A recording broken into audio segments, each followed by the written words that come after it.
This is Real Juicy Talks. Hi, it's Shuki1. Hi, I'm Rusni here, and welcome to another episode of Real Juicy Talk. Here in Real Juicy Talks, we give you real juicy facts on interesting and unique individuals. And for today, we have a comedian, a model, an actor, a host, and a great friend of mine. You have definitely seen him on Wa Banana, on Tang Lin, on Aboy 214, and soon to be on a show called Khloe. So ladies and gentlemen, let's welcome Jai Kishan. The introduction is very good, lah. Very good. I like the part where you say, "Dear friend." Let's make some corrections there. Not a model. Look at this face. I can never model. Come on. Oh no, serious. That's the most stressful thing I ever done in my life, Suki. Like you can ask me to be in character, you can ask me to put on a face, it's fine. But you ask me to stand there and look far and think of nothing, right? I cannot. It's like my face is thinking of nothing. Like it doesn't work for me. Yeah, that's true, huh? And the new show's out. It just came out. Khloe is out. It's my very first serious role, so I move away from comedy. I throw all that away to play a very disenchanted journalist who hates his job and he's trying to find the light. And one day he finds a article to write. It's about this actress, and let's just say that's the last article he ever writes. Yeah, and I know that you guys touch on like mental illnesses and everything, right? Yeah. So I mean, we all know that, you know, you're known to be like a very funny guy because, you know, you're a comedian. But what is it like, you know, because I'm sure you've definitely faced the problems of being typecasted as a funny guy. So how do you like come about going beyond that? It's true. It's true. Once you're in the industry as a certain type of character, it's very hard for TV viewers to see you otherwise. But if you take famous actresses in Hollywood like Robin Williams and Jim Carrey, most of the time you remember their most emotional TV shows or movies. Like Robin Williams' Bicentennial Man. I still cry today if you haven't seen it. So, yeah, even in real life, people expect me to be funny. Like I went to buy chicken rice. I was buying chicken rice before CB, okay? And then this lady comes up to me and she's like, "Why are you so serious when you order chicken rice?" I say, "What do you want me to do? Laugh and juggle the forks and spoons and then order chicken rice, is it?"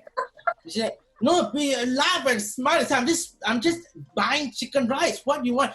But you know, and then I got the call for the show and they said, "You know, you are somebody we wanted to work with, and but it's a serious role, so we need to test you out." You go into the audition. When I walked into the audition, I was already in character. You know, it took me 4 days to destroy all of this energy, to destroy all this funniness. Okay, since you're on the topic of acting, right? Yeah. Of course, we all know that, you know, you started off behind the camera and then now you're in front of the camera. So like, when was it the time that you realized your passion for acting?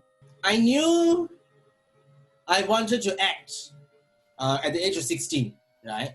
I've said this story quite a few times. I was sitting on the couch at the age of 16 watching Hannah Montana. And she's the same age. So all my cousins and I were sitting on the couch watching Hannah Montana, and I was like, how come this woman is so famous at her age and doing this thing and I'm sitting on the couch? I also can lah, right? And then I picked up this phone and I called the production company and I was like, I have a great idea for a TV show. Can you meet me? And I want to work with you and then I want you to shoot the thing. And then he's like, "Who the fuck are you?" And I was like, "Okay." And then we meet at Great World City, McDonald's, and then he fell in love with me, he became a mentor, and then I started behind the scenes. The reason why I started behind the scenes is because I was so afraid that what if I cannot act? So I went plan B. Plan B, go behind the camera, learn how to be behind, and then once you get in front, and if you fail in front, you can fall back. Thank God he hasn't failed, okay? I'm so happy he hasn't failed. How is it like doing a full-time career as being an actor? Because a lot of people have something else to fall back on. They don't just do acting as full-time, especially in Singapore. So how is it like being a full-time actor? It's commitment. It's really commitment and it's really persevering. You know, you never know when you're going to land a project that's going to spend you 3 months of filming, 4 months of filming, or maybe a day of filming. You don't know. It's irregular, and to have another job come in, you really need to be dedicated an artist and really plan yourself, and then you follow through, and then you know how to juggle both. Whereas for me, I cannot. I'm lazy, I procrastinate, but I like just focusing on acting. So everything I do, even if it's another job, it's focusing on the line of filmmaking and acting. So Wow Banana does that for me. I call it my mental asylum. That's where I go, and that's where I throw all aspects of filmmaking out the window, and I be a crazy little shit. And they hate me. If you ask them, they hate me on set. They hate me because I don't follow blocking. I don't follow whatever, because I'm testing things out. I'm always making a fool out of myself. But full-time, scary. Scary if you want to fend for yourself, if you want to survive. It's scary because you never know. 6 months you can be out of a job.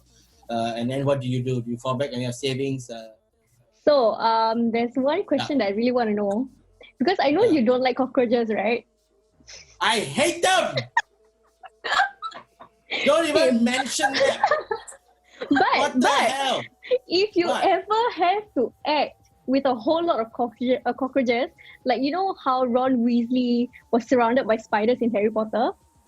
If you had to do that, and director say no CGI, what would you do? I will demand CGI. I'm at that level of demanding. I will demand. You'll be in my contract. I want to see the script. Because I always see the script. Because I am not doing scenes with a cockroach. Okay?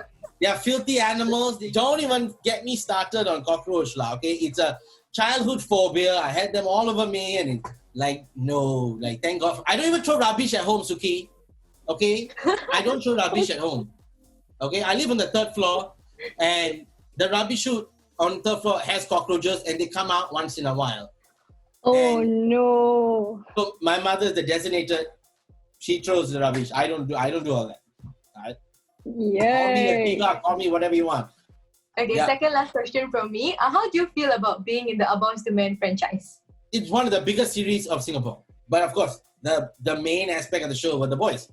And it was very fun working with them. A Boys to Men 4 had a set of problems, if you remember. The whole racist thing and the whole whatever drama. Yeah. But I don't really want to get into too much details with that. But if you were a smart actor auditioning for A Boys to Men 4 as one of the minority roles, what I would say is you should have been smart about it instead of run your mouth and pretend to be all atas and bullshit. That's what I would tell you. And, I had plans for the show, but because of what happened, a lot of the plans got sidelined. But it was great working with director Jack Neo. He's one of the directors that will test you on set with the endless amount of script changes. You know what I would say was surreal? Being on a movie set.